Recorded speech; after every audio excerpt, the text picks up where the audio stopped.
بسم اللہ الرحمن الرحیم۔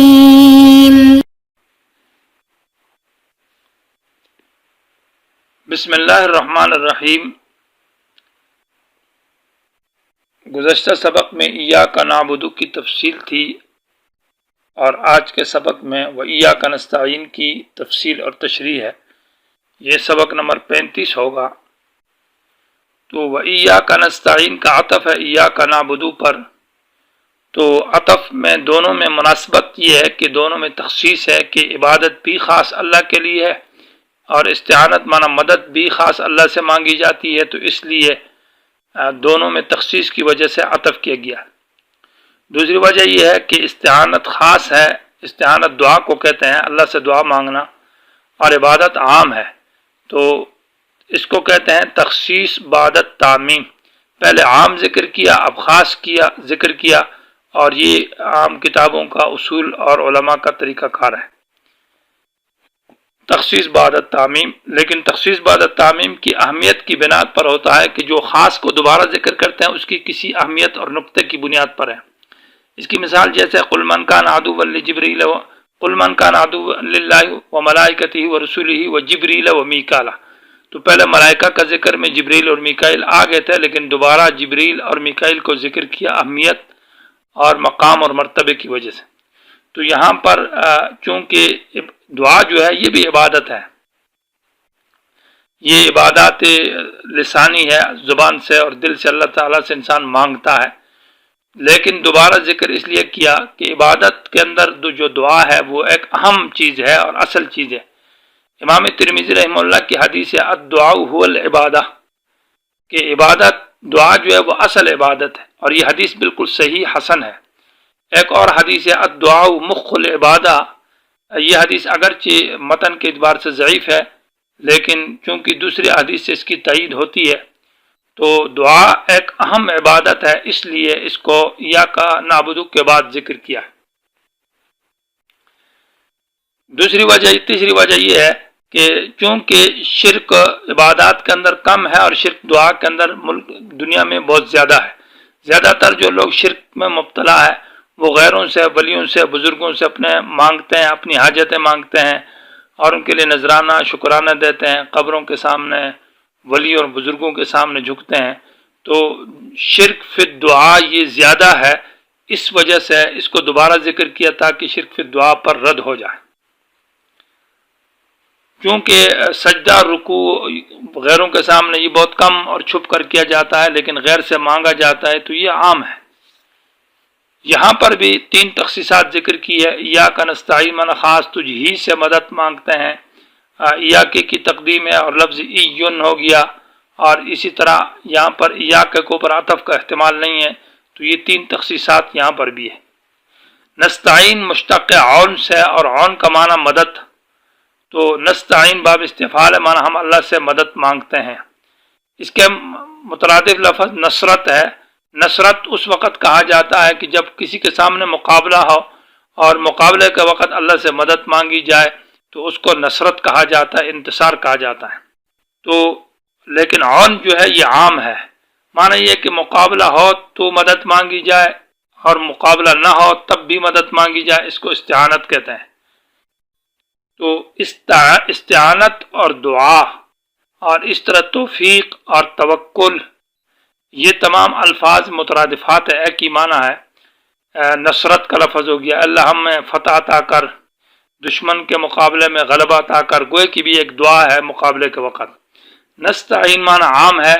ہر وقت اللہ سے دعا اور مدد مانگنی ہے۔ توفیق کا معنی ہے کہ اللہ تعالیٰ سے کسی کام میں اسباب مانگنا، اے اللہ اس کام کے اسباب ہمیں دے دے۔ اور توکل کا معنی اسباب اختیار کرنے کے بعد اللہ پر بھروسہ اللہ پر کیا جائے، بھروسہ اسباب پر نہ کیا جائے، ہاں اسباب کو اختیار کیا جائے۔ تو معنی یہ ہوگا ایاک نستعین، اے اللہ ہم تجھ سے توفیق مانگتے ہیں، ایاک نستعین، اے اللہ تجھ ہی پر توکل کرتے ہیں، ایاک نستعین، اے اللہ تجھ ہی سے مدد مانگتے ہیں۔ لیکن یہاں پر یہ ذکر نہیں کیا کہ اللہ تجھ سے کس چیز میں مدد مانگتے ہیں، اور وہ مفعول بھی جو اس کو حذف کر کے اشارہ کیا اس بات کی طرف، یعنی تعمیم کی طرف، کہ اگر ذکر کیا جاتا خاص چیز کی طرف، بعض حضرات نے یہاں کہا ہے کہ نستعین فی العبادات،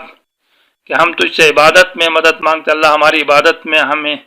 ہماری مدد فرما کہ صحیح طریقے سے اللہ تیری عبادت کر سکیں۔ بعض حضرات نے کہا کہ نہیں، نستعین فی الامور کلہا، اللہ ہم تمام کاموں میں تجھ سے مدد مانگتے ہیں، دنیا آخرت کے ہر کام میں اللہ تیری مدد کے ہم محتاج ہے۔ تو حذف کے اندر تخصیص تو مناسب نہیں ہے، البتہ تعمیم ٹھیک ہے، فی الامور کلہا۔ حذف مفعول کو اس لیے کیا ہے کہ ہر انسان اللہ تعالیٰ سے مدد مانگے اور ہر چیز میں اللہ سے مدد مانگے۔ اور ایاک نعبد کے قریب لگایا ہے، ایاک نستعین کو ذکر کیا ہے۔ اس کی وجہ یہ ہے کہ ایاک نعبد جب انسان کہتا ہے کہ اللہ ہم تیری عبادت کرتے ہیں، تو اس میں ایک قسم کا عجب اور تکبر پیدا ہو جاتا ہے کہ میں عبادت کر سکتا ہوں، میرے اندر یہ کمال ہے۔ تو ایاک نستعین ذکر کر کے بتا دیا کہ اللہ عبادت کرنے میں بھی ہم تیرے محتاج ہیں، عاجز ہیں، کمزور ہے، اس میں ہمارا کوئی کمال نہیں ہے، اور اس میں اپنی عاجزی کا اظہار ہے۔ ایاک نعبد کے بعد ایاک نستعین ذکر کر کے اس بات کی طرف اشارہ ہوا کہ ہم عاجز اور کمزور ہیں۔ ابن کثیر رحمہ اللہ نے لکھا ہے کہ ہاتان الکلمتان ترجع الادیان کلھا الیہما، یہ دو کلمے جو سورہ فاتحہ کے اندر ہے، ایاک نعبد و ایاک نستعین، تمام ادیان، تمام دینوں کا خلاصہ اور نچوڑ یہ ہے، ترجع الادیان کلھا الیہما، تمام ادیان ان کی طرف لوٹتے ہیں۔ اور حدیث میں ہے کہ فاتحہ جو ہے یہ سر القرآن، یہ قرآن کا راز ہے، اور فاتحہ کا سر جو ہے وہ ایاک نعبد و ایاک نستعین ہے۔ گویا کہ ایاک نعبد کے اندر اول میں براءت شرک سے ہے، اے اللہ ہم عبادت میں تیرے سامنے کسی کو شریک نہیں کرتے، اور وہ ایاک نستعین میں براءت ہے اپنے تمام تر قوتوں سے، کہ اللہ ہمارے اندر کوئی قوت نہیں ہے، ہم کوئی زور نہیں کہ ہم عبادت کر سکیں،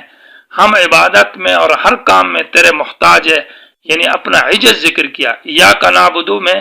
رد ہے شرک کے اوپر، اور ایاک نستعین میں اپنی قوت سے برات اور بیزاری ہے کہ اللہ تیرے محتاج ہے۔ اور ایاک نعبد میں گویا کہ محنت کا ذکر ہے، اے اللہ ہم محنت کریں گے، عبادت محنت ہے، اور ایاک نستعین کے اندر دعا ہے، کیونکہ انسان جب کسی کام میں محنت کرتا ہے تو محنت کے بعد پھر دعا مانگتا ہے، اس لیے ایاک نعبد میں انسان نے گویا کہ اپنی محنت کی ہے، اور ایاک نستعین میں ابھی دعا مانگ رہا ہے، اس لیے ایاک نعبد کے بعد ایاک نستعین کو ذکر کیا ہے۔ یہاں پر یہ سوال پیدا ہوتا ہے کہ عبادت جو ہے یہ موقوف ہے استعانت کے اوپر، یعنی عبادت تو انسان تب کر سکتا ہے کہ انسان اللہ سے مدد مانگے گا، اللہ کی مدد ہوگی تو عبادت کرے گا، تو استعانت جو ہے یہ موقوف علیہ ہے۔ تو اور قاعدہ یہ ہے کہ موقوف علیہ مقدم ہوتا ہے، پہلے ہوتا ہے، موقوف بعد میں ہوتا ہے، تو یہاں عبادت کو کیوں مقدم کیا؟ تو جواب یہ ہے کہ مقصود جو ہے یہاں عبادت اللہ کی، اصل چیز عبادت ہے، تو اس وجہ سے کہ مقصود جو عبادت ہے تو اس کو مقصود ہونے کی وجہ سے اس کو مقدم کیا ہے۔ ہم عبادت میں محتاج ہے اللہ تعالیٰ کی استعانت کی طرف، اور استعانت بعد میں ہے، اس لیے اس کو بعد میں ذکر کیا۔ یہاں پر بعض حضرات نے یہ سوال کیا ہے کہ عبادت یہاں یہ معنی کیا جائے کہ اللہ تجھ ہی سے مدد مانگتے ہیں، غیر سے مدد نہیں مانگتے، تو قرآن مجید میں یہ جو آیتیں ذکر کی ہے، آئینونی، ذوالقرنین نے کہا کہ میری مدد کرو، یا اس طرح فعلیکم النصر، تو اس طرح کے اشکالات ہیں۔ جواب اس کا یہ ہے کہ یہ جو ذوالقرنین نے کہا ہے یا لوگ تم سے مدد مانگتے ہیں مسلمان کافروں کے خلاف ہو، تو اس میں عقیدہ تو نہیں ہوتا کہ وہ ہمارا الہ ہے، اور استعانت اور عبادت جو اللہ کے سامنے کی جاتی ہے اس میں عقیدہ ہے کہ وہ ہمارا خالق ہے، مالک ہے، تو اس عقیدے کی بنیاد پر اگر غیر اللہ کے سامنے مدد مانگی جائے تو پھر یہ شرک ہوگا۔ یہ آئینونی فعلیکم النصر کی جو عبارات ہے، الفاظ ہیں، ان میں عقیدہ الوہیت کا نہیں ہے۔ دوسری وجہ یہ ہے کہ یہ جواب یہ جو ہے یہ ما فوق الاسباب ہے، یعنی ایاک نعبد و ایاک نستعین جو اللہ سے مدد مانگتے ہیں، یعنی اللہ تعالیٰ اسباب بھی دے، اسباب پیدا بھی کر سکتا ہے، اسباب میں تاثیر بھی پیدا کرتا ہے، اور بندے سے جب مدد مانگی جاتی ہے تو بندہ نہ اسباب پیدا کر سکتا ہے نہ اسباب میں تاثیر ڈال سکتا ہے۔